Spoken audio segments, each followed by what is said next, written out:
Hey there, Hyperfixation Nation. This is the Get Your Fix podcast where we chat all things fandom, good, bad, and ugly. I am your host, Fawn, and thank you for joining me as always. If this is your first time listening, welcome. And if you've been with me since the beginning, welcome back.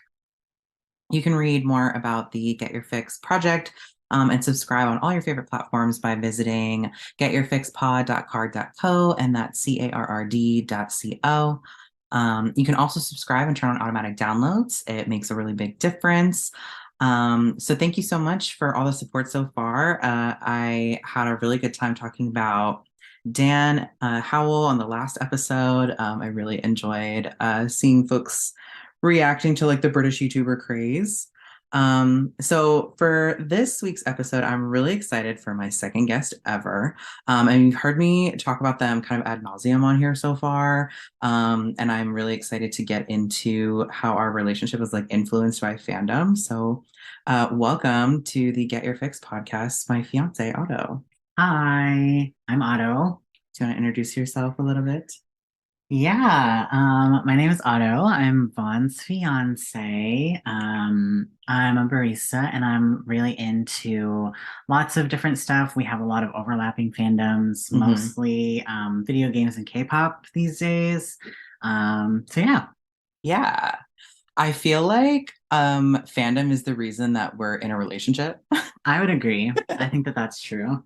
So I thought it would be fun before we get into the property for today, because we are going to be talking about a specific property that is influential in our daily life, I feel like.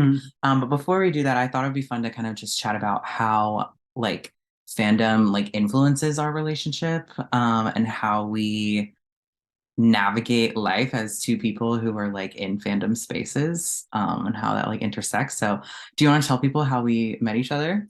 Yeah, we met each other on K-pop Twitter. In like 2018-ish, I think was when we both started following each other. Yeah. Because we had some mutual friends who were all into the same groups, which is to say BTS at the time. We're all like former armies, so the truth come out. Yeah, definitely. I mean, who isn't a former army these days? Right, exactly. But yeah, and so that kind of led us down the path. And then as we got to know each other more, it turned out that we had a lot of fandoms from our past in common.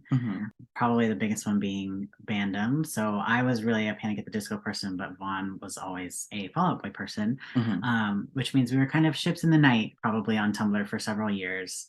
But I think we were in different cohorts on Tumblr, because I feel like I was really, really heavily on Tumblr like all of high school. And I'm also 3 months older than Otto, which you wouldn't think makes a big deal, but it actually really does. There's like a lot of cultural things that were happening in the pop culture world that I just simply didn't experience that Otto did, and vice versa. But I talked about this a little bit on the Fall Out Boy episode, but I was like in the Fueled by Ramen universe, like in high school, and you got into them as an adult. Right. So I didn't get into Panic at the Disco until 2013. And I mean, a lot of people would tell you that Panic at the Disco was over at that point. So really, I was kind of riding the waves of something that didn't really exist, and from its like peak magnum opus form. Yeah, at least. So yeah, it was kind of an interesting time to join. Yeah, you were kind of like osmosising the remnants of the live journal era, whereas like I was like steeped in it, marinating in it. So like I was kind of like not as involved on Bandom Tumblr at that point. So like yeah, we weren't in Bandom spaces at the same time, but we were in K-pop spaces at the same time. But I feel like I was always like a little bit ahead of you in getting into things, because like I got on K-pop Stan Twitter in 2016. Yeah, and I didn't get into it until 2018, so it was kind of all happening all at once. I had one friend who was really my kind of gateway into K-pop. That was Nico, and they were like, once I got into K-pop kind of on my own, like on accident, they were like, oh well, I'll just tell my friends to follow you. And then I gained a bunch of new mutuals, and one of them was Allie, which was Vaughn's friend. And they were friends in real life. Yeah, Allie's one of my best friends from college. Now Allie's officiating our wedding, which is pretty cute. Very cute. Yeah. So I feel like one of the things I want to talk about and really focus on this podcast is that like fandom is important. It like does matter in like significant ways. It's not just like weirdos on the internet freaking out about some random thing that they like. It's Although like, that is part of oh, absolutely. It it. will always be part of it. But like it also is very much about community. Yeah. And like our community is really rooted in fandom, I feel like. Yeah. So now we're getting married. Oh my God. Thanks, Namjoon. And actually, thanks, Pete Wentz. That's true. It really goes all the way back to him It if you really think about it. does. Cool. So before we get into the property, I wanted to talk a little bit with you about like what is fandom to you? Fandom to me, I think you really kind of summarized it really well, is that it's really largely about community and is about enjoying something outside of the vacuum of your own thoughts and opinions about it. I think that having friends and enemies to enjoy things with really makes it like 10 times more interesting. I think that Yeah. it's just so much more exciting when you get to learn from each other about whatever it is that you're enjoying. Like you can talk about, like if you have friends who've been into it longer than you or friends who are newer than you, being able to either gain or impart wisdom about things. And it sounds a little bit fake deep when I say it like that, but it's cool when we get to talk about it from everybody's perspective is always different on everything. And so it's really cool when you get to talk about it and share it in that way. Yeah. And I don't think it's fake deep because like the whole point of this podcast is to deep it. Yeah. So That's true. Yeah, and like I think what's funny about us both is as we've gotten older and now we're like quote unquote on the older side of fandom Mhm. spaces now. And like we have some like elder nerd friends who are in their 40s and I really love talking to them. Our friends Brad and Sun Young are super into fandom spaces and like I think it's like a breath of fresh air when we get to Mhm. talk to them about like K-pop and video games and Yeah, shit definitely. because they're not lost in the sauce on Twitter. Yeah, lost in the TikTok sauce. Yeah, Yeah. exactly. But like now that we are older, like I just think it's interesting like watching both of us evolve away from engaging in discourse online. Yeah. It's so much easier to enjoy things now because I'm not worried about what other people think in the way that's like everybody has to think exactly the way that I think, which I Mhm. think is, let me just say think six more times, but which seems to be really the root of a lot of conflict in fandom is that Yeah. people disagree. And when you learn to just hang out with people who more or less do agree with you or at least only disagree with you on the non-egregious parts of it, then it's Yeah. a lot easier to just vibe because you're just enjoying it and people can come and go as they please around you, and you still have the Mhm. benefit of enjoying it with other people, but it doesn't feel quite so life and death Right. to agree. And I think it is even like in a larger context of like just cultivating a community of people who share your values. Hmm. Because then if you do have a disagreement, you know that you're like rooted in the same core values, Right. right? Like you and I will never be best friends with someone who believes in baby girlism. Right. Like that's just Yeah. not going to happen for Yeah. us. Hmm. Let's talk about the property for today. So we are going to be chatting. You probably saw this from the title of the episode if you surmised it. We're going to be talking about Animal Crossing, which I'm actually so excited about because I feel like this is one of the only fandoms that we share. There's a couple, but I think this is one of the few fandoms that we share that I knew absolutely nothing about and Hmm. that you kind of got me into, Yeah. like because of us dating. Hmm. So, to get us started, can you give an overview of the game as a concept? Talking kind of about like the core elements, like what is Animal Crossing actually? Yes. So Animal Crossing is kind of I looked at the Wikipedia because I was like, what is Animal Crossing? Because it's like you sometimes but then when someone asks you, it's harder to explain. But Mhm. it's really just like a lifestyle simulator game.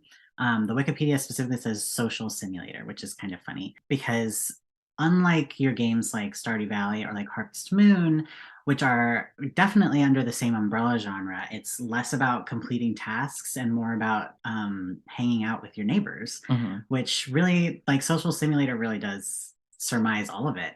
It's really a laid back game. You really just like log on and create your guy, and then your guy just lives. The time passes in the game the same as it does in the real world. So it's not like Stardew Valley where you go to bed 60 times in one session and it's a Mhm. new day every time. You're like your character is in there living life while you're there or whether you're there or not. Right. So like I said, it's not really task based. It's mostly like you get up and go shopping, you go fishing, you participate in the bug catching tournament and you Hmm. talk to your neighbors. Like that's really pretty much it. And do you know who the studio creators are?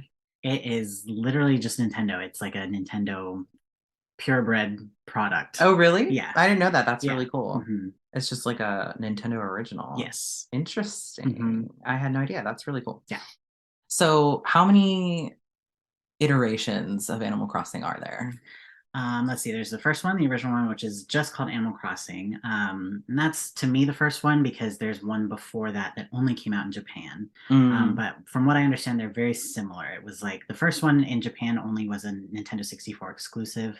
Um, Oh, wow. I didn't even realize they had one for the Nintendo 64. yeah, and then when they put the first one that came to America on the GameCube, it was they call it like an upgraded version. It is, Mm. from what I understand, is largely unchanged. It's just kind of updated, and the graphics are a little bit better. Maybe there's a couple extra things, but Like remastered, kind of. yeah, kind of. I think it's more or less the same game. So there's that one, which is to me the first one is the Animal Crossing on the GameCube. After that was Animal Crossing Wild World was on the regular DS. And then there was Animal Crossing City Folk, which was on the regular Wii. There was no Wii U version. There's a Nintendo 3DS version, which was Animal Crossing New Leaf. Okay, I think There's that was the first one that I'd heard of was Mhm, New Leaf. I didn't play it, but that was like when I first had an inkling of mhm. the Animal Crossing multiverse. Yeah. I was like, yeah, that's like the first brand recognition that I have. There was like a mini game, which it was like not a fully fleshed out Animal Crossing game. It was Happy Home.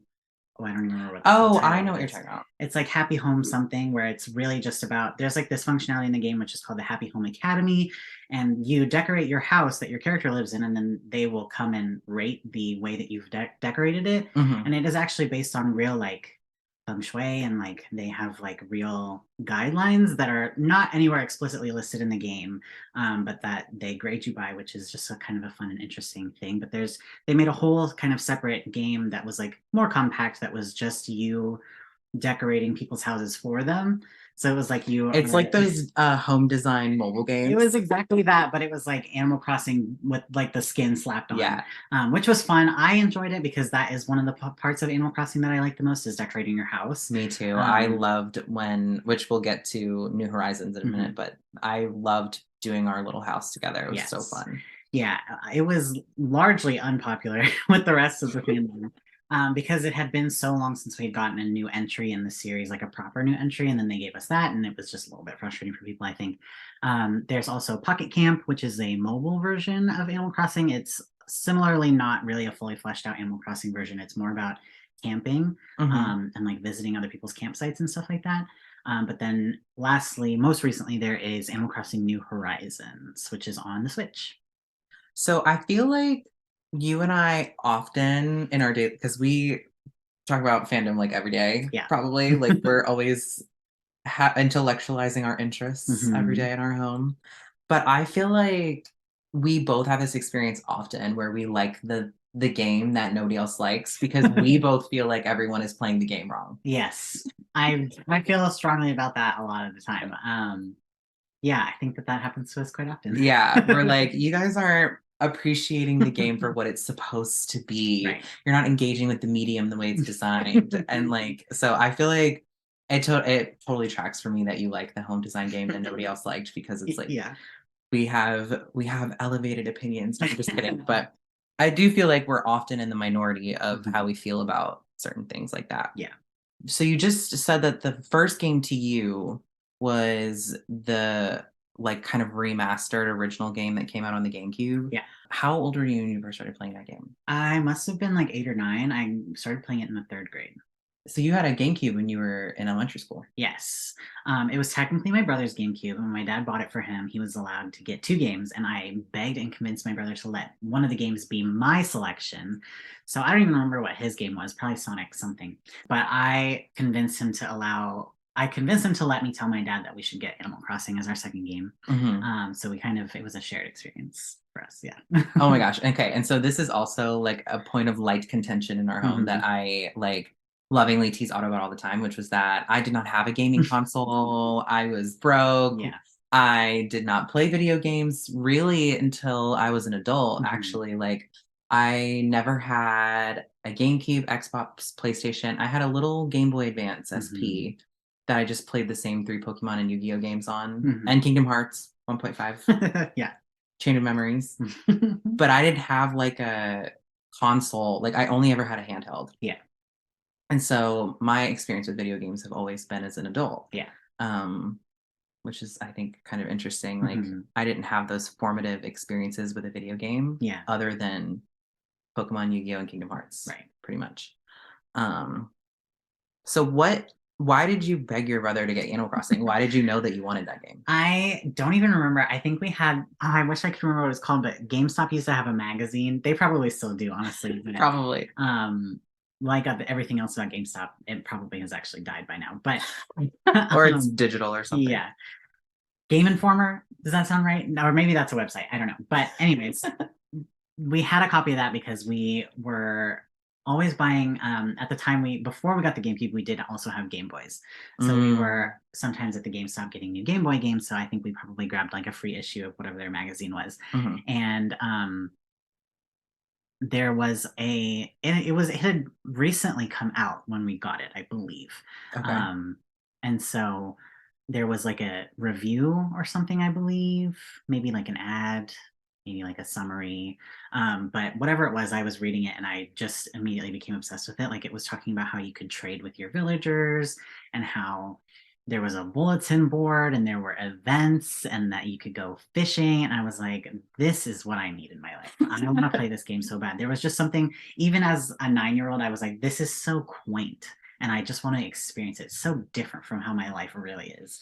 You were born a depressed millennial. You like came out of the womb a depressed millennial. Pretty much. I was like, I need to ride a train to a town where nobody knows and hang out with a bunch of dogs. Like it really was calling to me, just something about it. Which you actually haven't mentioned that yet, but for people who truly don't know anything about Animal Crossing that might be listening, like you're the only human in the game. Yes, that's true. Now that mentioned, I really very much take that fact for granted. Is that you're the only human and you move to a town full of animals, like anthropomorphized animals, who are your neighbors, who are the shopkeepers, who are in the museum. Like it's just a bunch of, and they speak English or whatever language you're playing it in, but they talk to you and it's just like they're just like walking around doing the same things that you are ostensibly, but they're animals and you're a human. Are you the like town representative in every game? Not in every game. So that was new from I think it must have been I think New Leaf was the first game where you were like you literally arrive and they're like, "What's up, mayor?" And you're like, "I'm not the mayor. I'm just moving here." And they're like convinced that you're the mayor, and then you just have to fill the role of mayor. But otherwise, yeah, before that, you're just a resident of the town. Okay, so you're just one of the guys. Yes. So can you kind of like capture the vibe of the first game? Because that was the first one that you played. And so like I want to hear like also about like your first island and like what you named it, what inspired it, like all of that. But like also just like I want to see if you can convey to Hyperfixation Nation just how fucking weird the first game is. Like the vibes. Yeah, it is pretty weird. Like in hindsight, like the vibes are unsettling. I think that you would really appreciate it if you really sat down and played it, because it does have a bit of that like Japanese surrealist, like almost like haunted forest vibe. It's like not by no means is it a scary game at all. Like it is very much supposed to be pleasant and like relatively cheerful. But it does have some elements that are just like it's already weird enough that you're moving to a town that's populated by animals. So it's like they kind of just ran with that and we're like, let's just kind of make it a little bit weird and unsettling and a little bit spooky in some ways. But yeah, I think that the first game was just, and I mean I'm sure we'll talk about this more, but I think that none of the rest of the games are like the first game in like a lot of ways. The first game does have that kind of weird vibe to it that's like you're striking out on your own. Like they make references to like your mom will write you letters saying that she misses you because you've just moved away from home.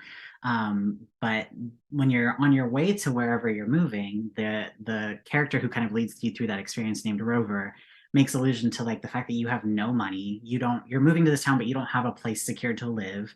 And it's sort of Rover is like, the cat that I like, right? yes, Rover is the cat who's riding the train with you at the very beginning of the first game. I feel like when I hear you describe it, Hmm. it reminds me of that style of like East Asian media, either like K drama or like anime that's like targeted toward like a young professional Hmm. living in a 5 by 5 box apartment on the 20th floor. Yeah. They're just like soul is being sucked by a corporate job. Yeah. Like I feel like it Mm. has that kind of like I don't know, like aura around it to Yeah. me almost, and like Hmm. kind of yeah, like you're saying like about like which I will definitely do an episode on this at some point, but like I love Murakami novels Hmm. of that just like really like penetrative loneliness Hmm. of being a young adult. Yeah. I think that it does a good job of appealing to both that demographic and also to just straight up children, which is what I Yeah. was at the time, and I Yeah. still loved it. And so it's like a perfect balance of like absurdness that like a kid could laugh at, but that also would actually make a depressed adult laugh at, like I think Yeah. that. Would resonate. Hmm. Yeah. Because you move to the town and Tom Nook is like, well, you can have this house, but like you have to pay for it. And then he's like, oh, you don't have any money. So I'm going to put you to work then. And you literally like work a quote unquote part-time job for him for as the Mhm. tutorial of the game. You're like learning the basic functions of the game by quote unquote working for him. And Mm. it is just so absurd that you arrive to this town and he immediately puts you to work just for fun, like just because you don't have any money, which is already an absurd situation to be in. Mhm. Um, and so it really kind of bridges the world between like being a kid and having never had a job and being an adult who would simply never move house without any money or a place to live. Mhm. But now you're like dealing with the fallout of it. It's kind of Yeah. funny. I feel like there's a specific kind of person that just like uproots their life and Hmm. moves somewhere without a plan, Yeah. like, and I think you are that kind of person. And I think I'm not, Yeah. like Hmm. we talk about this a lot. Like you're kind of like a digital nomad, sort of Yeah. like where you have just no fear packing up your whole life and moving to a new city. Hmm. And that is like extremely challenging for me. I'm a very rooted Yeah. person. Yeah. So you're saying like none of the other games kind of have that same Hmm. energy as the first game. Yeah. Um, and like, what are some of the elements that you feel like carry through all of the Hmm. games that make it what Animal Crossing is, but also what do you feel like sets it apart as the first game? The first game is the only game that doesn't have online multiplayer. And I honestly think Mm, that that is an important part of the experience. There is a multiplayer functionality, but I think I tried to describe it to you recently where it's like on the GameCube, you had a memory card that stored all the data for your town. And if you had a friend in real life who also had Animal Crossing and had their own memory card with their own town on it, you yeah. could swap physical memory cards and plug them into your GameCube. You actually Hmm. had to have both. You had to have yours and your friends at the same time. So you could trade back and forth that way, but you had to plug both of them into your GameCube at the same time, and then you could ride the train again and take it to their town, and then just Mm, experience their town, but they wouldn't be there because right. it's not like a multiplayer experience. It just like wasn't built out to have two people running around in it at the same time. Yeah. So it was like multiplayer, but it was very multiplayer in like a lonely way, which I Hmm. think is just so interesting of like this experience of like passing through a town that you know your friend lives in, but they're not there right now. Yeah. And you can stop by and go into their house and like look at how they've decorated, but they just simply won't be there. You can go around and talk to all their neighbors and check out what's in their store for the day, but again, they're not there. And I think that it's a very interesting dichotomy versus every other game after that, which allows you to real time play with your friends through the Hmm. power of Wi-Fi. Hmm. Um, where you're running around and playing games with them or chatting with them like live, as opposed to just simply visiting the town where the ghost of their memory kind of is for the time that you're there. There's so few, I feel like Nintendo games in particular Hmm. nowadays that aren't collaborative. Hmm. Like the only one I can really think of is like the like Super Mario style games. Hmm. Like Odyssey is the newest one, right? Hmm. And like there's no online multiplayer for that. Like you Yeah, literally just are playing playing the it. game, Yeah. right? It's like I almost feel like in order to be competitive, games have to be like multiplayer and like Mhm. that has to have that online functionality. Yeah, and nobody wants that, which is just like such an interesting thing that they're pivoting to across all game types and studios and creators and whoever. I think Hmm. that there's been for a long time like a really big push of like these online multiplayer games when it's like I would actually love to just have a single player story based game that I can Yeah. just play through by myself and not have to worry about it because I think that they're just like I said, like with the original Animal Crossing, I think that there's something that gets a little bit lost and muddied when there's like, and I don't know if this is human nature or the nature that we've had pressed upon us through capitalism, but like the commodification of things like items in Animal Crossing Yeah. is just such an interesting turn of events to me. Because that's not what it was foundationally about. Right, not to me at least. And like Yeah. it's interesting how people have like created an economy around it when Hmm. it doesn't really exist in the game. Yeah, New Horizons has like a stock market, right? I mean, all of the games have quote unquote the stock market, which is STALK, which is for the turnips. Right. And so Yeah. there is a stock market where you buy turnips on Sunday, and then throughout the week, the price that Tom Nook will buy them back from you changes and fluctuates. Hmm. But now, with the advent of online playing, which again, that was since the second game, it's been like this, where if your friend's store has a better price, you can go to their town and sell your turnips there and still make a profit, So you even can if like farm for turnip prices. yes, exactly. And so Mm. that was like huge during the like 2020 quarantine when Right. New Horizons came out, that people were just like making bazillions of bells, flying to each other's towns and selling their turnips there. Which bells is the currency. Yes. Yeah. Mhm. And bells is always the currency. Mhm. So like some like the core mechanics are basically the same. I would say so. Yeah. You still just wake up and you still hang out in your town. Your neighbors are still animals, and the time still passes just like it does in real life. Mhm. It's mostly stuff that they've compounded, like added on. It's Gotcha. not a ton of stuff has been taken away, but a Mm, lot of things have been added in. Mhm. yeah, like expanded. Yeah. So what was the name of your first island? I'm so glad that you circled back to that because I really wanted to tell the story. My so as I mentioned, we bought the GameCube and the two games. The games arrived before the GameCube, which as a 9-year-old, like there's literally nothing worse than that Yeah, because you that's have it in your hand horrible. and you simply can't play it. Yeah.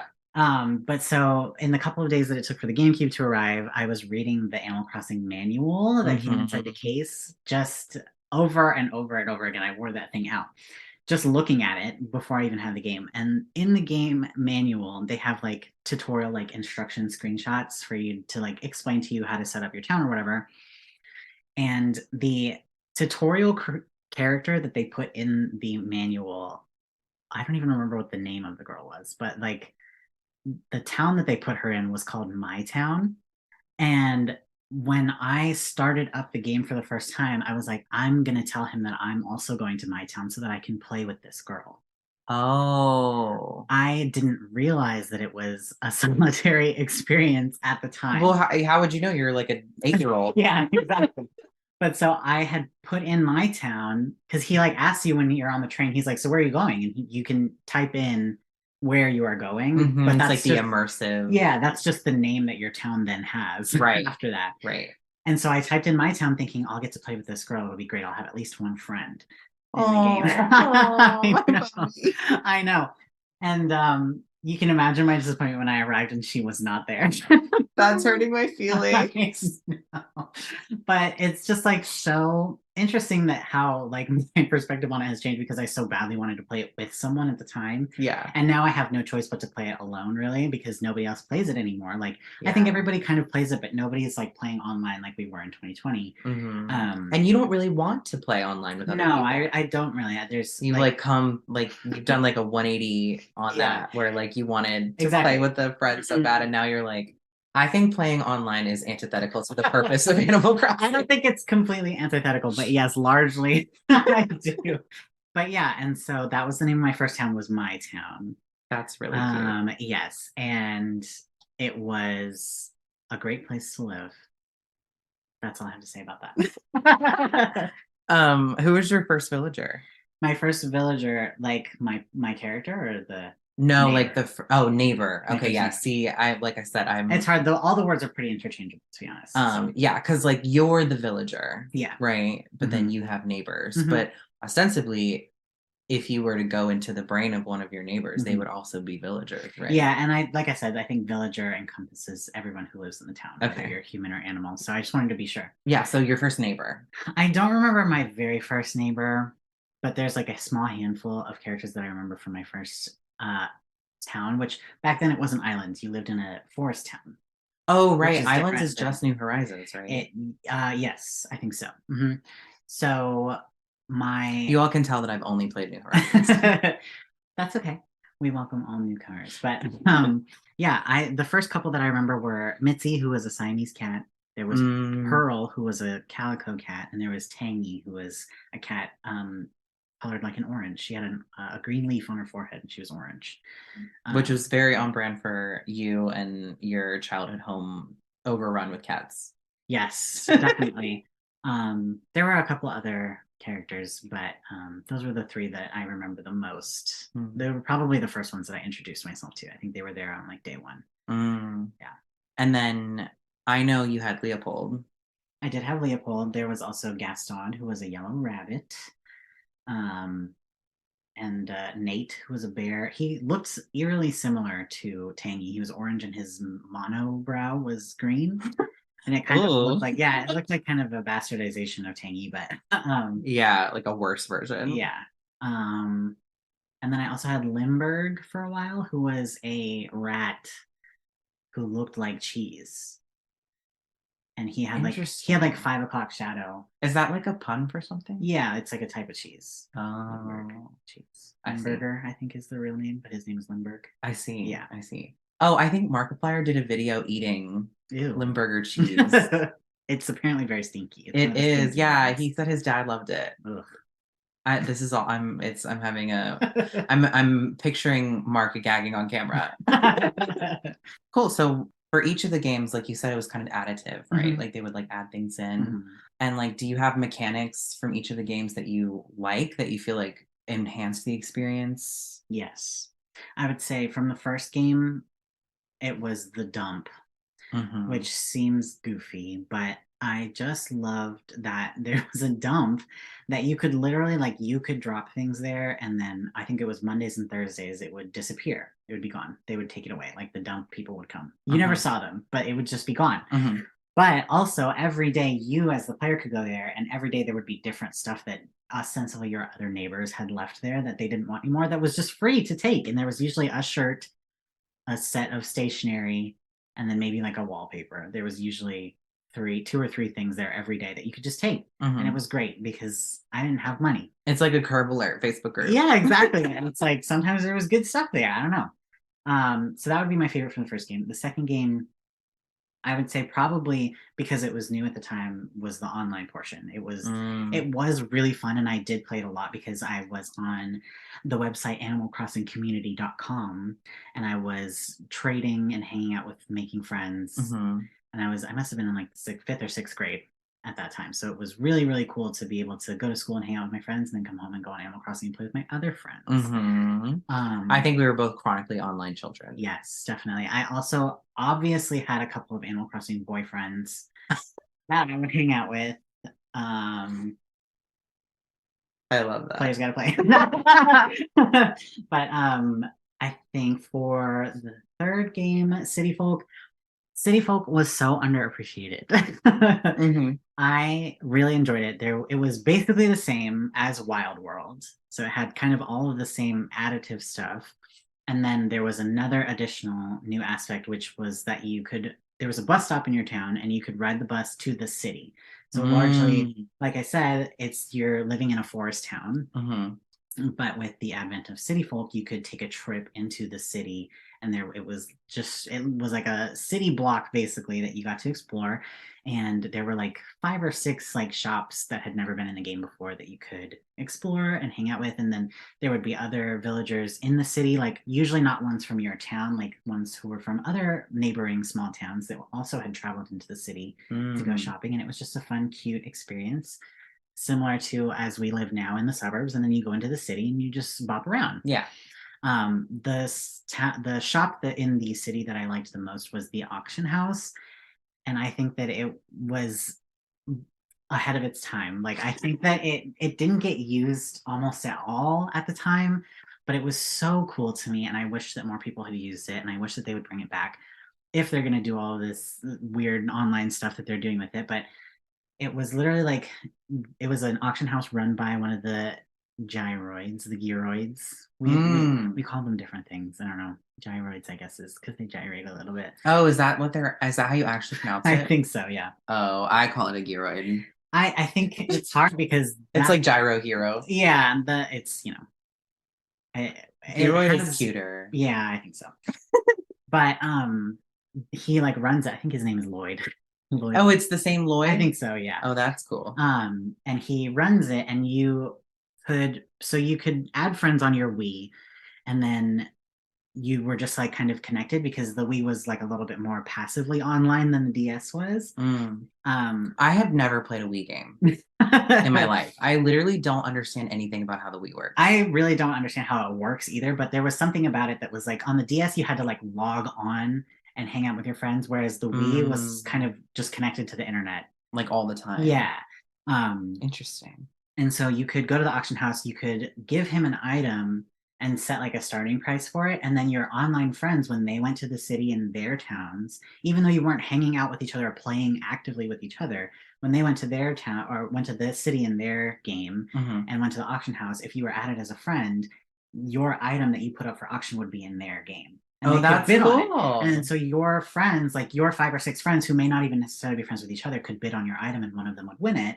And then it would get sent away to them. That's really cool. Isn't it cute? Like, yeah, and I just really think cute. I think that it was a missed opportunity. Like, I just think that people weren't playing Animal Crossing right again at the time because there were never. I had tons of friends on the Wii at the time, but none of them ever had items up for auction, and it was devastating to me. So that was my favorite from there, even though it went underappreciated. But yeah.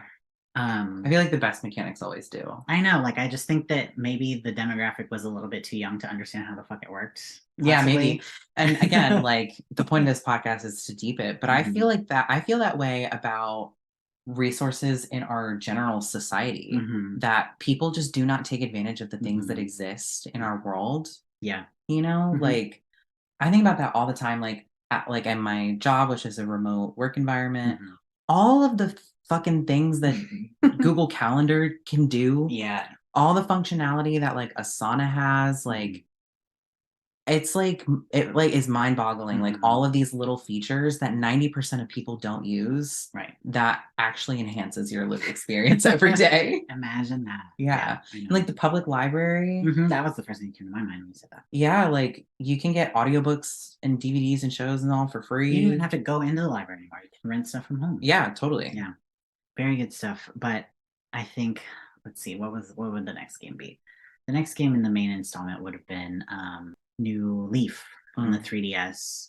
I think it is, right? I think so. Yeah. Because then the two in between were like the little half games, right? Yeah. Yeah. Yeah. New Leaf, I think, was the first game that you could more heavily customize your character, like from the ground up. Oh, you didn't actually talk about this. So how does your character's appearance generate? Oh, yeah. So in the first, I think in the first 3 games, it's randomized. There's like a short experience where you're answering questions in most of the games.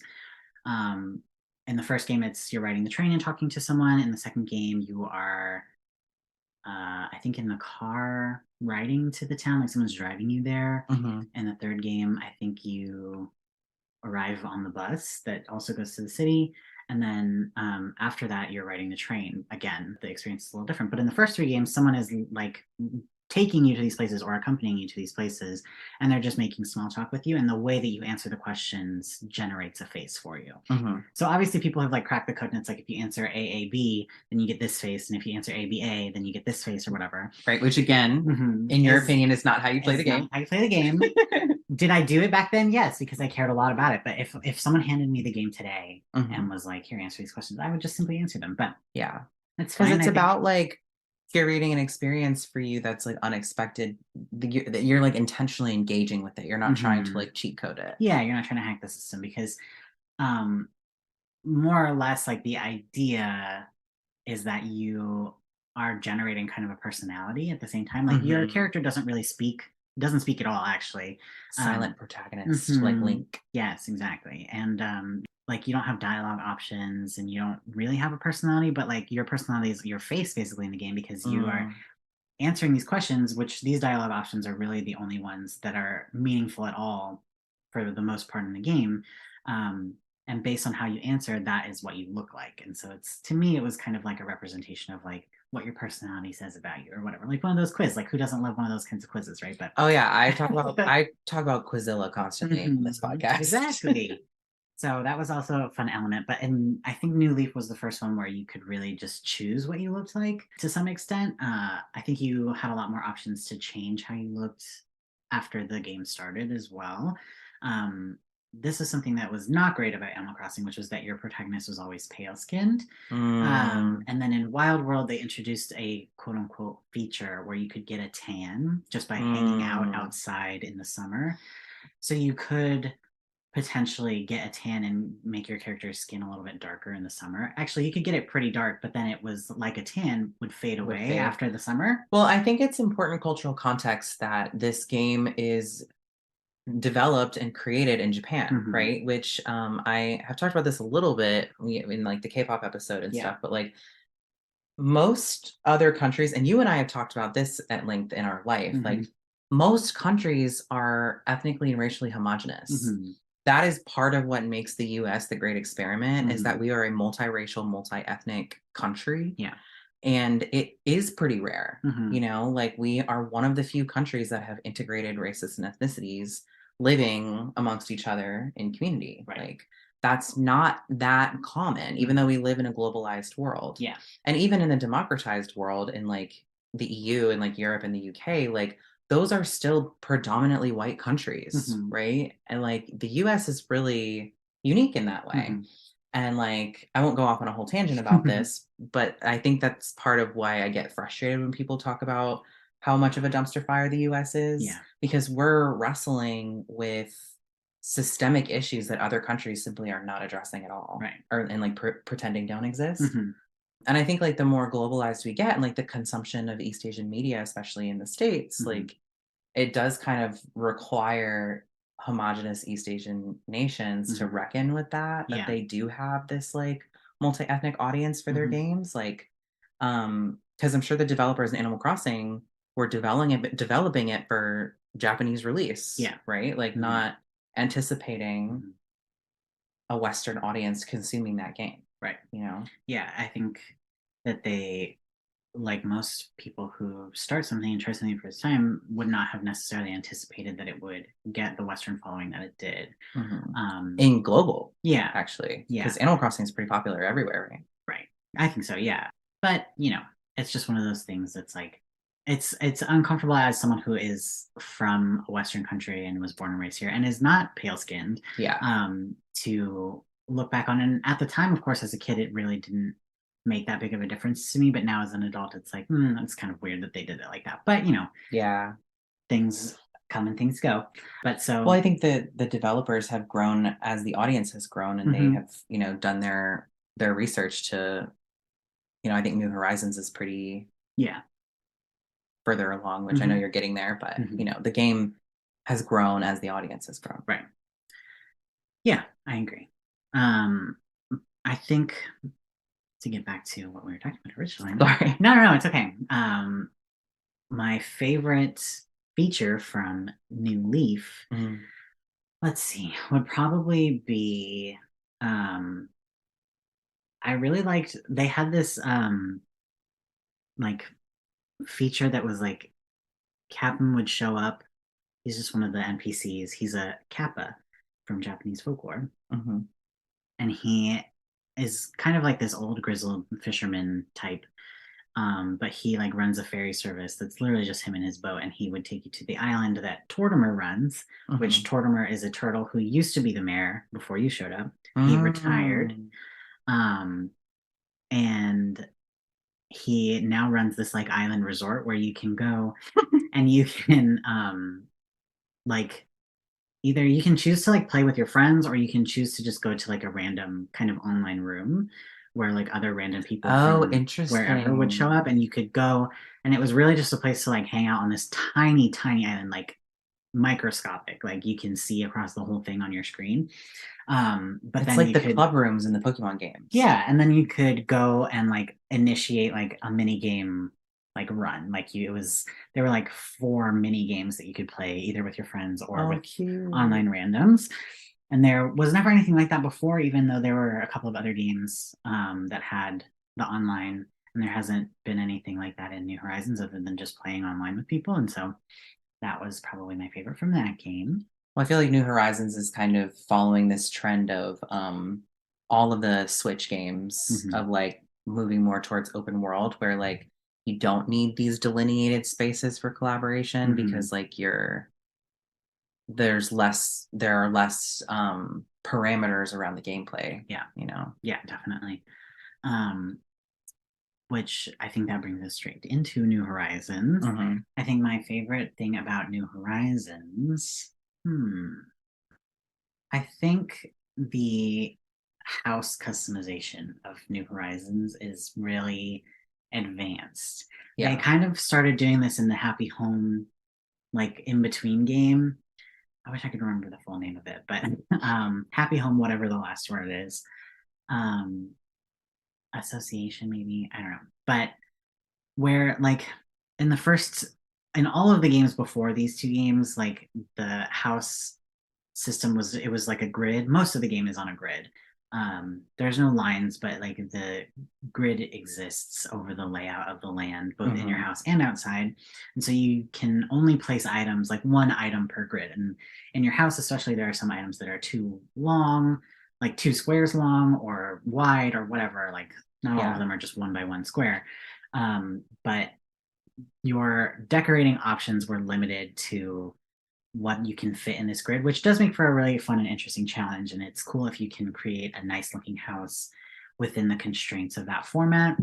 But I have really enjoyed New Horizons and in the last Happy Home game, where it allows you to kind of utilize half squares. And so some stuff, most of your stuff is Mm-hmm. still whole square numbered length and width, but you can place it in a half square. So Yeah. you can angle things, or you can't angle things yet. That's more of a Sims thing I was thinking about. But Well, you you can. can You can definitely like, can't you like the you can statues and stuff? You can like put them on a you can diagonal. rotate them, Oh, but you gotcha. can only like it's only a 90-degree increments. Oh, I see. Okay, So okay. you can't like angle something like kitty corner to Oh, I see. the Okay. wall or something like that. But you can put things in half squares so you can fit more things in and you have more space to work with. So especially because there's not really a reason to like actually sit on your couch in Animal Crossing and watch TV. So Mm-hmm. you can put your coffee table and your couch closer together so that it looks nice, but Pretty you don't have to aesthetic. actually use that space. But now Yeah. there's more space of it for you to use. Mm. Plus, you have the options to hang things from the ceiling, which is new.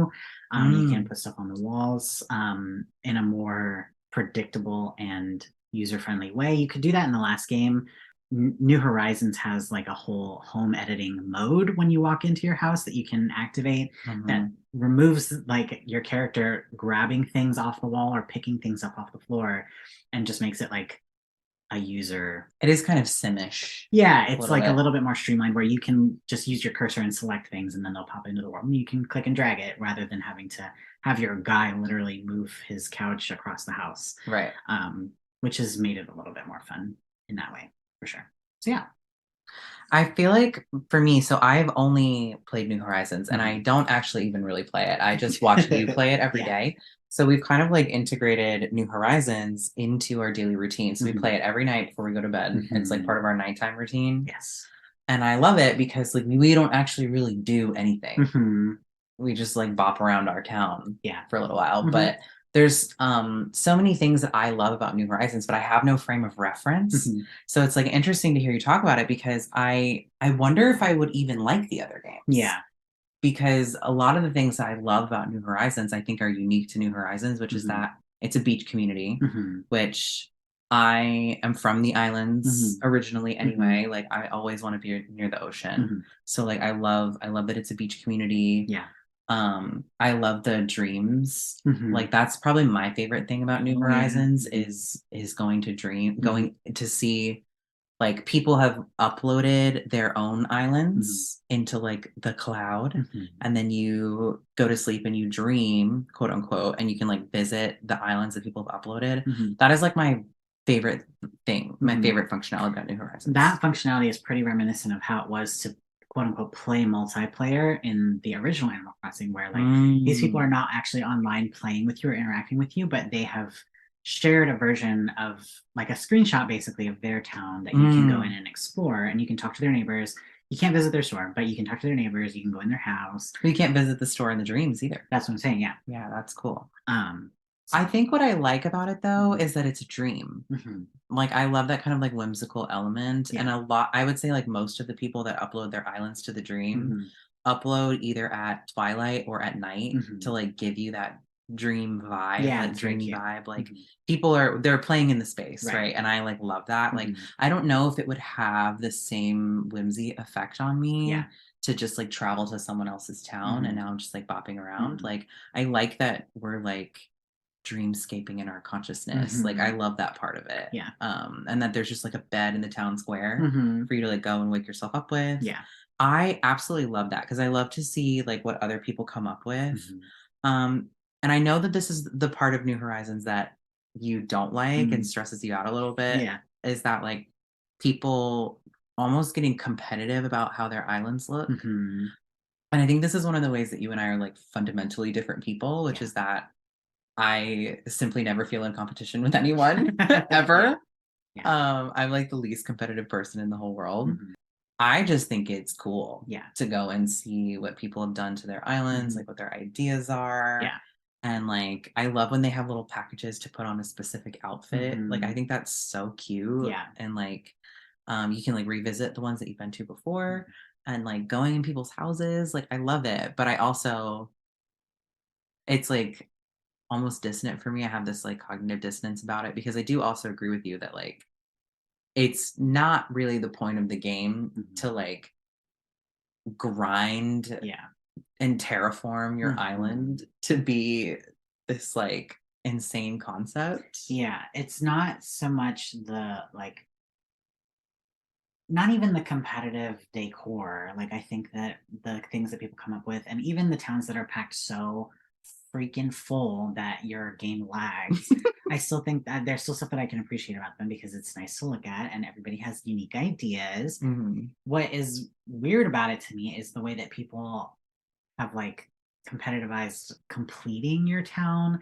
Like Mm, people mhm. have done like Animal Crossing speed runs of like zero to terraforming, which is like terraforming you have to unlock in New Horizons. Yeah. And it's like based on a certain amount of progress that you've made in what is essentially an extended tutorial of Mhm. like how to place furniture outside and like how to build bridges and like getting city ordinances set up and stuff like that, which that kind of sounds more complicated than it really is. It's like one thing that you can set up that's a city ordinance, but Yeah.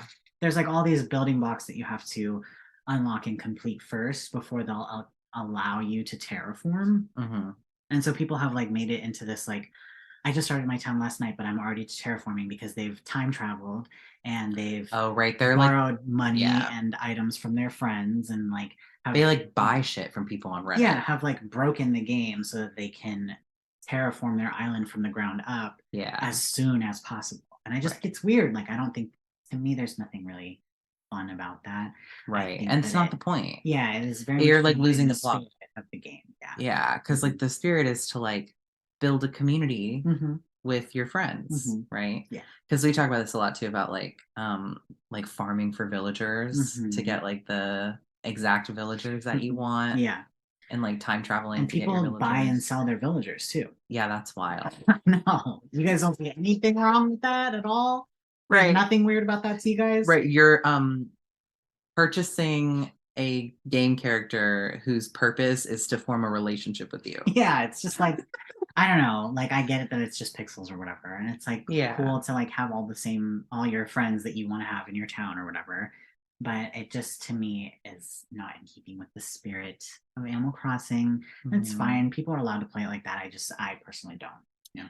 Well, yeah, and I think like the essence and the purpose of the game, like, yeah, they're just pixels, but like any art form, like just because this particular art form is interactive and digital Mhm. doesn't mean it's not an art form. And like Yeah. I think art is always about saying something Mhm. important. Mhm. And like one of the things that you and I talk about a lot that we love about Animal Crossing is like how like culturally connected we feel to it, Mhm. of like sweeping up the like town square, like Mhm. sweeping up outside. Like Mhm. that's so intrinsically Asian. And doing the group stretches in town square and stuff like Right. that. Yeah. Exactly. And like so like there are these like cultural elements I feel like that are important, and Mhm. it's about like, and like even the things that they say, like they all have different personality types. And Mhm. I know this is controversial, but in New Horizons, most of them, they've trended more towards all being very kind, Yeah. which they weren't always, right? Mhm. Yeah. But it's like if a child is playing that game, Mhm.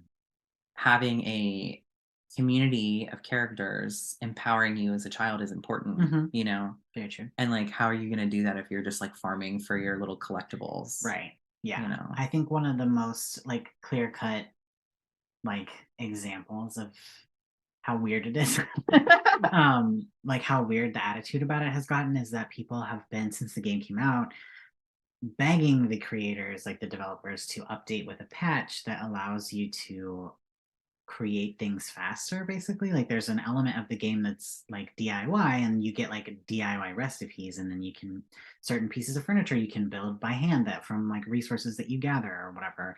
Some of Mhm. your tools you can build by hand and stuff. And there's one item specifically, it's fish bait, like it's literally bait to go fishing with. It like draws a fish to you immediately so you don't have to find one. Mm. And people will create like 50 of them at a time so that they can just stand in one spot and fish for 3 hours, and they've been begging people, the like developers, to update a patch that allows you to create Like bulk DIY. bulk DIY items. And it's like, do you guys not understand that they never intended you to stand there and make 50 fish baits in one sitting like that? To They would, grind for the right. fucking hammerhead shark or whatever, They would like never put that in there because they simply don't want you to do that. Like right, it's just not. Do you think that fucking Bones is standing over there grinding fish for 20 hours? Like right. it's like weird. It is It just weird. is like it seemed like you want to play a different game at And that you can point. like tell that the game is not meant to work like that. Like Hmm. whenever we sell a, like we let a villager leave Hmm. and then we're looking for a new friend. Hmm.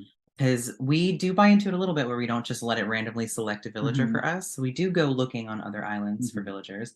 And like you can't just travel from island to island. You have to come home and go Hmm. back out every single time Hmm. because it's just simply not meant for you to get on and off the plane 20 Right. times. That's like Hmm. not the point. Yeah. Yeah. I just think that it's interesting the way that the like playership has trended. Yeah. Um, And at what point, like, I think this is like the age old question for creatives. mhm, Like, are you creating for your vision? Are mhm, you creating to sell to the audience that has adopted your game? mhm, And like, again, not to deep it, but I wonder how much Western adoption and appreciation of Animal Crossing mhm, has shifted this culture because mhm, we live in such an individualist capitalistic society in mhm, America, or in the United States specifically, mhm, of like wanting to have the best island, mhm. having the best villagers Right. terraformed perfectly, Mhm, whatever, have the best score, whatever, whatever. mhm, Like, how much does Western influence have on how people are playing the game? right. You know, Yeah, definitely. I think that's something worth studying. If you're in grad school for sociology, you should study that. I graduated already, but I think that'd be an interesting paper. Yeah, definitely. So before we get into our like our closeout questions, I Mhm. thought we could hit some of the fan faves Mm, and your opinions of them. mm. So thoughts on KK Slider. KK Slider. He is extremely cool. I've talked to you recently about this quite a lot. I think he's very cool, and I do love that he's had this extremely meteoric rise of like he in New Horizons now he comes to your town every Saturday, just like he always has. He comes to your town every Saturday, but he sits in the town square all day and just plays tunes for people all day long. And then Hmm. at night he has like a special concert where you can request one specific song and he'll play it for you and then give you a hard copy of it to take back to your house. That last part of it has always been the same, but in the first game, he literally sat outside the train station on Saturday night, like by himself on a crate, He was like a busker, right? Yeah, and he like you had to go find him. I didn't even know he existed for the first like several months I played the game because I was again 9 years old and I wasn't playing at like 8 p.m. even because that was bedtime. Yeah. But you go out after 7 and he's sitting out in front of the train station playing on his guitar and it's just you and you ask him for one song and he plays it for you and then he gives it to you. And then ever since then in each game he's gotten a little bit more popular. He's had a little bit more of a spotlight and now he's like very famous and everybody talks about him like he's like a rock famous. star, Yeah. right? And I do think that that's cool, but again, like there's something missing about the quaintness of like you having this relationship with KK Slider where you are the only person who ever comes out to listen to his songs. Yeah. And I just think that there's something sweet and cool about that. But I do love him. He's I so think cool. that that's very touching and poignant. And I wonder for people like you played it from the first game of like I knew KK before he was yeah, famous. very hipster. You know what which I mean? he really is a hipster, so I think he has an appreciation for that. So but yeah, it's very there's something about it, you know. Yeah, for sure. Yeah. Okay, Red. Red, I don't feel as strongly about him as everybody else seems to. I think he's like the Tumblr sexy man of Animal Crossing. he's definitely one of them. He's very much up there. But I think that he's always kind of creeped me out, which I think is his intention. Like I think he's supposed to be kind of a skeevy weirdo. And so in the first game, I was really scared of him. Yeah. he like sets up a tent in like a random square in your town and you have to like find him on the day that he's there and he bullies you into buying items that are way too expensive and it was just really overwhelming. I'm still overwhelmed by that. Right, like he's like a street hawker, like chasing you down. Like if you've ever been to Chinatown in New York City, it's like that. Yeah. His tent literally says black market on it. It just really scared me. I was like, oh god, I shouldn't be here. And now he's like, what is it? Like the like emo, like not like other girls, love Red. Yeah, he's like an art peddler now, which seems like a slightly more respectable profession, but like some of his art is fake. And back in the day, he didn't sell art at all. He just sold nice items. So it was like really just like, why do I even come here? I don't want your items, man. Right, that are obviously stolen. Yeah. Yeah. Okay, Tom Nook. Tom Nook. I liked him better when he was an asshole. I think he's much nicer now. But it's like boring. Yeah, it's like the zing is gone. I feel like I sound like a boomer, like old man yells at cloud or whatever about how we're allowed. Everything's changed. When I do the Pokemon episode, I'm probably gonna get canceled because I have such strong feelings about Pokemon. But like I really just and I've been thinking about this a lot lately, which is why I offered this as a topic that we could do the podcast on together. But like I just in the first game, he's like so rude to you and he calls you stupid several times because you moved away from home without a house and without any money and like you don't even know how to plant flowers and don't dilly-dally, I'll be watching you and like he's like pretty lecherous. Like I feel like he's supposed to be very like that's the perfect word for him. He's supposed to be very lecherous in the beginning. Like he's sneaky, it's implied that he's taking advantage of everybody. He's the only shop in town, so he has like it's like a small tiny forest town, but people are like, oh, he has a monopoly, and it's like, yeah, he does. It's the Tom Nook conglomerate. And then he eventually expands even more into real estate, and like that's largely what he does now. He doesn't really run the store; his nephews do, but he like manages and sells all the property on the island, and apparently all the islands across whatever ocean we live in. And it's just like he's very, very nice now. He's kind of more bumbling. Yeah. But still somehow a proficient salesman. The dynamic I've noticed of the like Tumblr sexy man shipping of Tom Nook and Red is that like Red is the one that's smart and he's like outsmarting Tom Nook all the time. Yeah. But that wasn't their like original personality. No, they were very antagonistic towards each other, which they don't even acknowledge each other anymore. Well, I think the antagonism is why people ship them. Yeah. But sure. It's like the enemies to lovers. Yeah, definitely. But I'm saying like now in this game, they don't even they may as well not even exist to each other. Something happened. They must have broken up, I guess. Yeah, they're exes. Yeah. Yeah, because Red goes on the opposite side of the island even. He won't even come. He's sneaky about it. He's like nowhere near the town square. That's really funny. Yeah. Is Isabel just in New Horizons? Isabel goes back to I think she was definitely in New Leaf. She may have been in City Folk. Because the girls love Isabel. I love Isabel. I think she's very nice. I think she's harmless. A lot of people nowadays don't like her because she does the town announcements. Every time you log on for the first time in New Horizons, in each day, She does like a short town announcements where if anybody's visiting or if there's an event, she'll like let you know. Sometimes there's nothing for her to let you know, and she says that she's like, I don't have a lot of news for you today, but and then she'll share a very brief anecdote about her personal life, about like a movie that she saw or something. And people are like, I wish that I could fucking skip this. Like, I hate it. She's so annoying. It's such a waste of my time, which is that same mentality of like, I could be grinding fish bait right now. Like, Instead of just listening to your friend Isabel tell you what's going on in your town exactly. today. It's like really weird to me that people are so mad about it. That energy is bizarre. So deeply harmless. And it's like so cute. You get to see her sitting at her desk in the fucking town hall. And she changes her little outfit. She wears a different outfit sometimes, depending on the season. She changes the flowers on her desk every now and again. I love that. Yeah, it's very sweet to me. So I like her. I'm a fan. I think she's very helpful. And she like basically runs the town.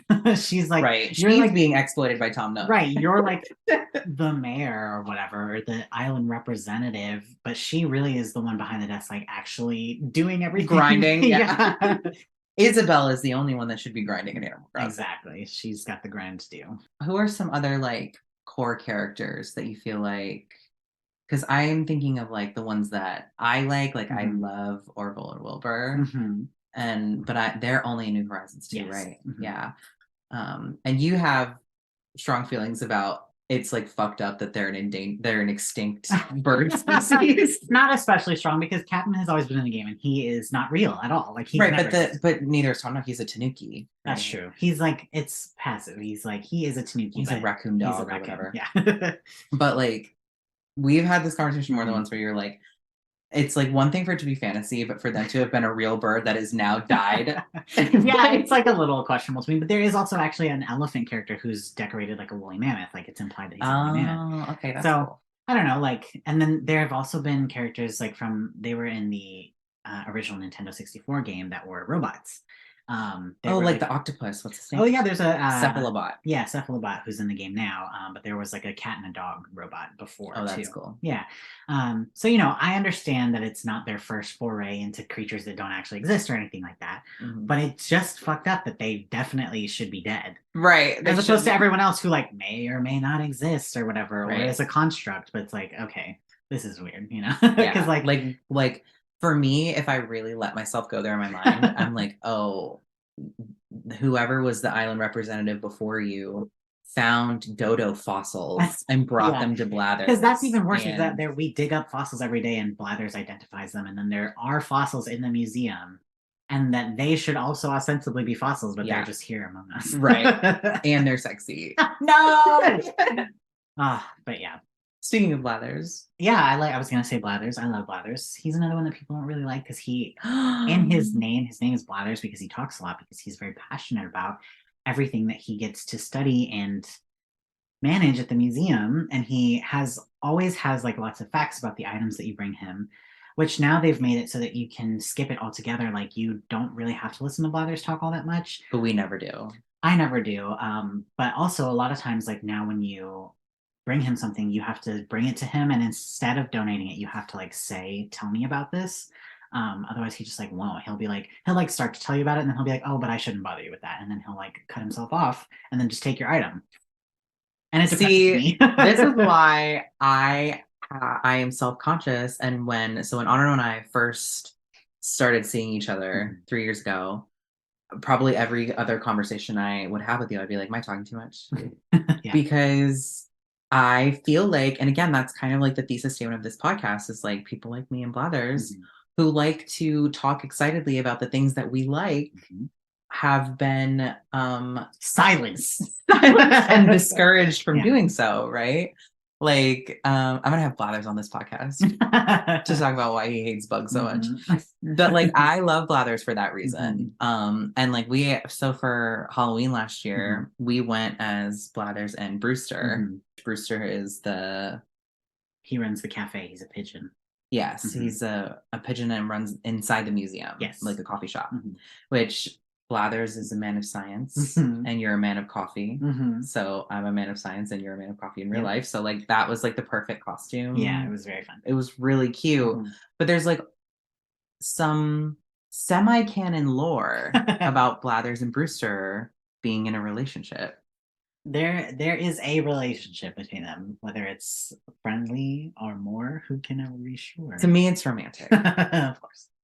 You have this man open a coffee shop in your museum that you run. Like he's the only person that you're in contact with after being on an isolated island for however long. You know what I mean? Like, Yeah. to me, it's romantic. I love it. And if you use the camera and you zoom in on the wall in the cafe in the museum, there is a framed photo of Blathers and Brewster together, just standing in front of a coffee shop.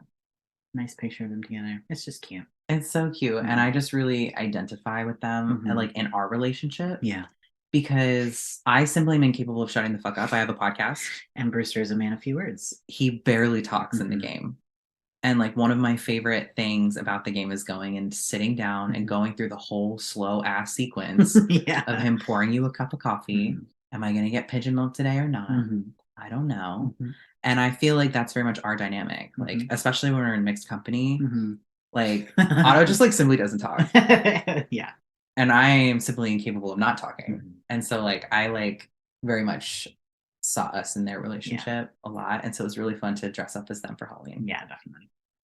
We like bullied our friend Mary into not dressing as Celeste. Because Celeste is Blathers' little sister. Yeah. And I was like, don't throw away our costume. I was like, this is a couple's costume. Don't do that to yourself and to us.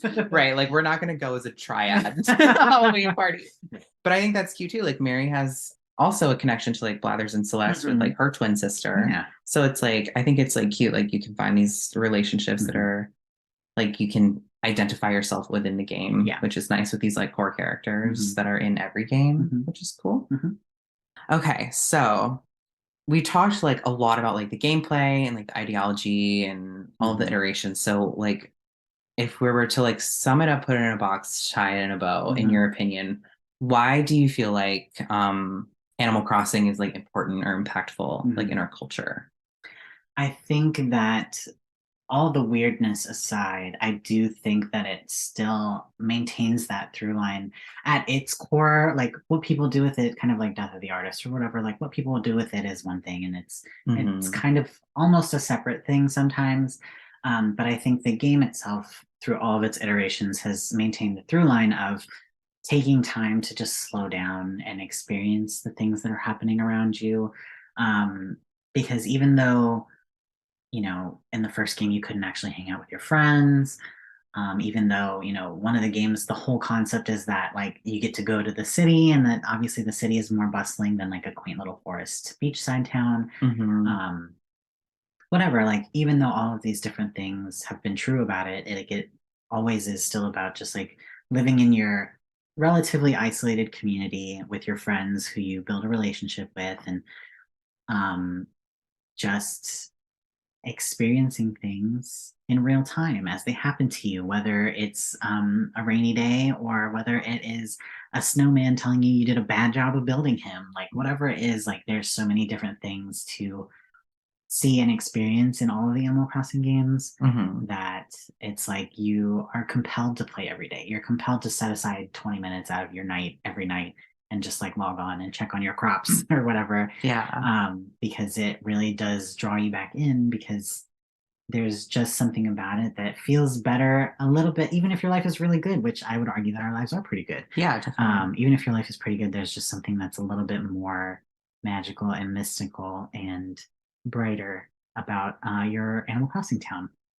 Yeah, I agree. I look forward to doing our little tasks every night. Like I feel like I can't sleep if we don't play it. Me too. It's like I'm like I have to pick my crops and I have to talk to Olaf, and you know, like I do. I agree. I think that it is a good way to like remind us that like the constant false urgency of living in a pro-capitalist environment is like not real. Like we don't have to get into that. So I love that.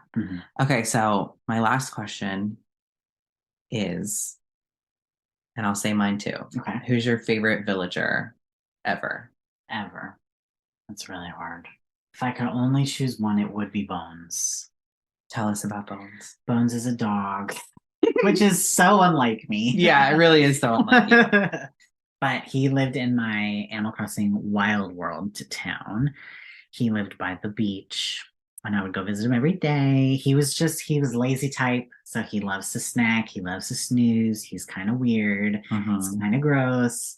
He's just a cool guy. I don't even remember what it was that caused me to attach to him so intensely, You but love a gross, weird little dude. yeah, I do.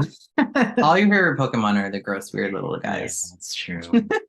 But he just was my good friend for a really long time. And this is back in Wild World where you really couldn't sometimes control when they moved out of your town. Like nowadays, Mm, they bring it up to you, and you always have the opportunity to tell them no. yeah.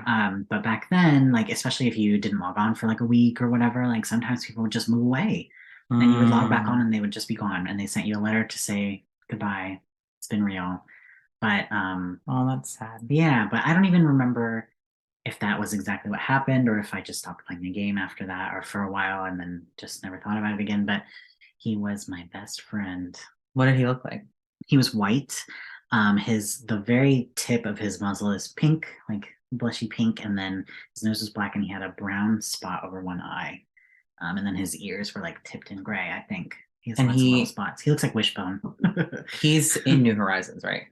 Yes, he's been in all of the games, definitely since Wild World. I'm not sure if he was in the first one, probably, but he's in all of them. But I've never reconnected with him. I've never had him in my town ever since. Well, we will. Maybe someday. We will. We'll Hopefully. find him. I'm gonna do some of my heavy hitter honorable mentions. Okay. I love Bam. Bam is a good one. I love Cutie that blue guy. deer. I love him so much. Yeah. He's so cute. He's like a himbo. Mhm. I love him. I love Olaf Mhm. so much. Olaf isn't your number one. No. Oh, wow. This is breaking news. Okay. Go I do on. love Olaf and Mhm. I love all the anteaters. I love Mhm. their fluffy tails. I think Mhm. they're so cute. Very cute. I love them. But my favorite is Rover, even Oh, I though see. I we see. I can't see. I see. have Yeah, yeah, him. yeah. And it's like frustrating that you can't have Hmm. him, but I just love him. I I love love the him. mystery of Hmm. him.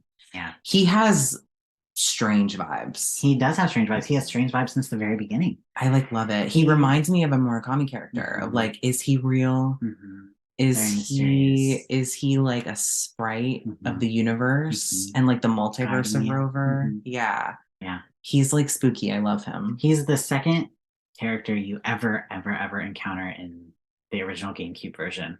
The first one is KK because Mm, he's sitting in a dark room playing his guitar and he just like tells you, "Wow, it's cool that you're setting out on your own." And then he sends you away, and then suddenly you're on the train, and then Rover walks up to you and talks to you. yeah. See, it like gives me chills to think Yeah. about. Like almost like a Spirited Away, like you're sitting hmm on the train and hmm this freaky cat comes and talks to And you. he's the one who steps aside into the like next car, and you can see him through the little window. And he calls Tom Nook and is like, "I'm sitting here with this kid who just doesn't have anywhere to go.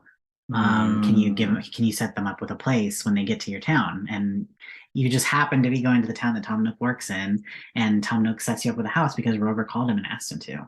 right. Like I Mhm. just feel like he's like the guardian. Like I Mhm. love him. And then I don't remember what the event is when you go and you like do the It's maze for Mayday.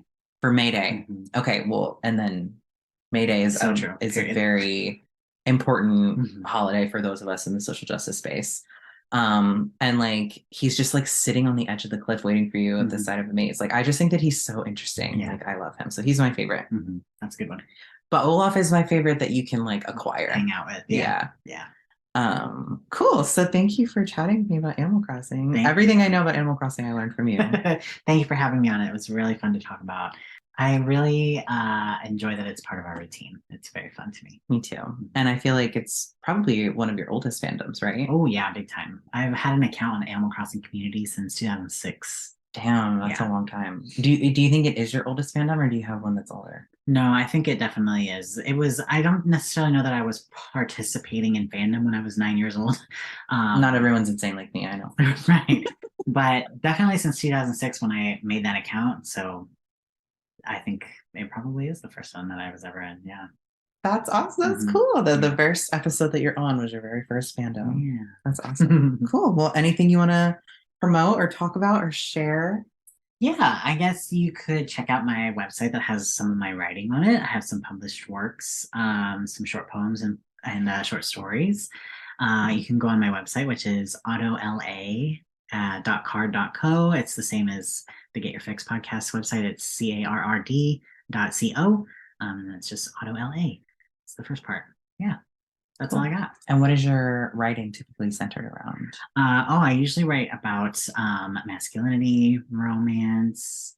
There's some surrealism, parasociality, stuff like that. Yeah. Weird, cool, queer, spooky stuff. Yes, Yeah. love that. Definitely our vibe. Cool. Yeah. Well, thank you for joining me. Mhm. So that's all for this episode, and thank you all so much for listening. I would love if you want to come hang out with me over on Instagram, and you can chat with me about your favorite childhood video games or maybe what you're currently playing. Maybe share your dream code if you have an island, That's a good so idea. that Otto and I can check out your island in a dream. If it's uploaded, that would be great. Like we mentioned, we don't really play online, Mhm. so maybe don't drop your friend code. No, I won't add you. I won't add you, but I will come check out your island in a Yes, dream. yes. And yeah, you can also like yell at us if you completely disagree with how we feel Yeah. about the game. I'm sure I have some strong opinions in there. But that's totally welcome. Like, let's discourse in the Instagram comments. Unless you're rude, then I'll block you. But if you like this episode and you want to support the show, you can leave me a review on whatever platform you're currently listening to this on. And like I mentioned at the top of the show, you can turn on automatic downloads. Those two things really help in getting the Get Your Fix podcast discovered and like pushed to the top of the entertainment category. So really appreciate that. And as always, if you want me to chat about a specific property or you have thoughts on what I've already covered or you have corrections or updates, you can send me an email at getyourfixpod@gmail.com. And I will catch you all in the next one to chat about our next hyperfixation.